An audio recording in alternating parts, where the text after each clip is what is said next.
السلام علیکم، امید ہے کہ آپ سب خیریت سے ہوں گے، آپ جہاں رہیں سلامت رہیں۔ آج میں آپ کے لیے بہت ہی نایاب وظیفہ لے کر آیا ہوں۔ اس وظیفے کے کرنے سے آپ کو بے شمار فائدے ہوں گے۔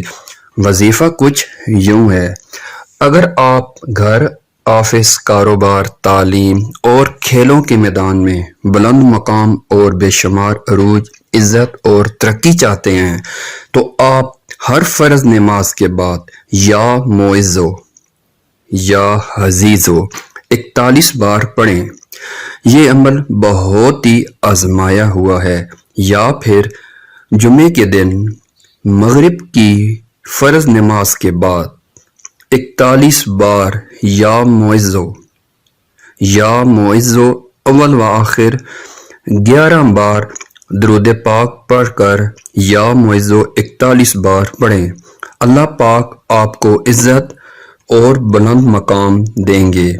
کچھ ہی دنوں میں لوگ آپ کی بات سننے اور ماننے لگیں گے اور آپ کا وقار انشاءاللہ بلند ہوگا۔ یہ وظیفہ آزمودہ ہے اور اس کے کرنے سے انشاءاللہ آپ کی زندگی میں تبدیلی آئے گی۔